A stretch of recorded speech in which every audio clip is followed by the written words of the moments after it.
Everyone, I'm Kaniso Sowazi, and my group will introduce themselves as they go to their topics. I'll be talking about actually the virtual practical that can be conducted in the new project, the framework in the project of virtual laboratory of nuclear fission. Here are the subtopics that I'm going to go through to try and introduce you to this virtual laboratory that's produced as part of the flare-off laboratory. The study of signals from a pulse generator, signal measurements from a semiconductor detector by the use of the oscilloscope, which is a semiconductor. Work with the signals from the pin diode, calibration from the precision pulse generator, and work with the coming slave controller. Study of signals from a pulse generator. Well, firstly, we need to be familiar with how to get pulses with our lab. So we used firstly a pulse generator, our pulse generator, and also we showed the signals on our oscilloscope to use oscilloscope to study our signals. So we used our LEMO BMC cable to connect the two. So from there, after generating the signals, of course, we can be able to get our amplitudes, which directly show the voltage output given by our generator, and also the duration of the signals from the x-axis, which gives us the duration of our signals generated by our voltage source. So from there, of course, what you also need to know when you're doing these experiments, you also want to know the time delay between each signal. So to demonstrate that, we try to measure the length of our wires. For example, we used our 1 meter wire as our calibration, and then we take any wire, length of any wire bigger than 1 meter, and then we connect the two to generate the two signals from the wires. So what we do is we get that the time delay of our signals. We measure the time delays of our signals, and then from there calculate using that the signal propagation velocity in the cable is 5 nanoseconds per meter. So from our delay, once we get the delay time, we can convert the time delay to our the difference in length, and then add that 1 meter of our calibrated length. Of course, one might say it's a very expensive way to try and measure the length of a wire. But of course, it's just to measure, to be able to know, to measure the time delay between signals, of course. And then now, next I go to the signal measurements from a semiconductor our silicon semiconductor detector by the use of the oscilloscope. From now, and then afterwards, after you've been able to generate a signal, of course, you want to work with real source. So we used Californium 252 to generate the signal, and then use our pin semiconductor detector with a silicon semiconductor detector. But then the signal generated will be very small, of course, in the nanoscales. I don't know whether I've exaggerated too much, but in the nanoampere scale.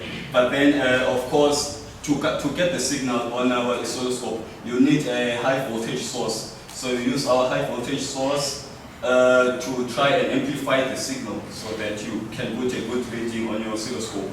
Well, if you increase the voltage high enough, you should be able to detect two signals from our radioactive source. The smaller signal from, of course, the alpha decay, and the bigger signal from the spontaneous fission of our Californium. Next, we go to the work with the signals from the pin diode. Of course, now here we use a more complicated setup, our camera crate, which has within it a high voltage, I'm supposed to say source, high voltage source, the modulators, amplifier, a charge to direct, a charge to digital converter, and our intelligent crate, which connects our setup to our computer to be able to read our signals. So now signals are generated. So firstly, we use our amplifier to try, of course, again, we use our amplifier to try and amplify the signals.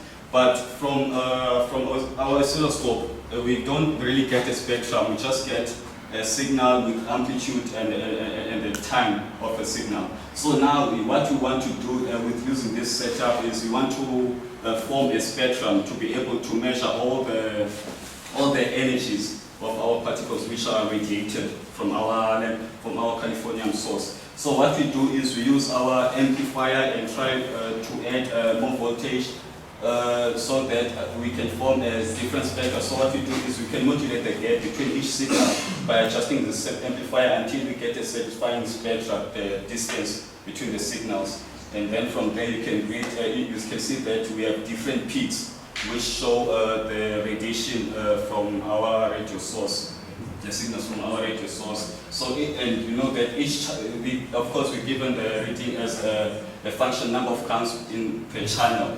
So each channel corresponds to energy. So by analyzing what channel the peak is, you can easily get the energy and hence what particle is radiated, of course. And then now, of course, when you work with a system like this, you know, we get, as I said, you get the reading in terms of counts per channels. You need to be able to calibrate, of course, from channels to energies, because what you want is not channels, but you want energies. So what we do is, for calibration, you use a signal generating amplifier first before doing your whole practical use. So your voltage supply, you connect your setup again of voltage supply, you charge to digital converter, and amplifier, and of course intelligent crate, which you connect to your computer to get the signals. So we run a few signals from 10 millivolts, going in steps of 10, up to enough times here we used up to 120 millivolts.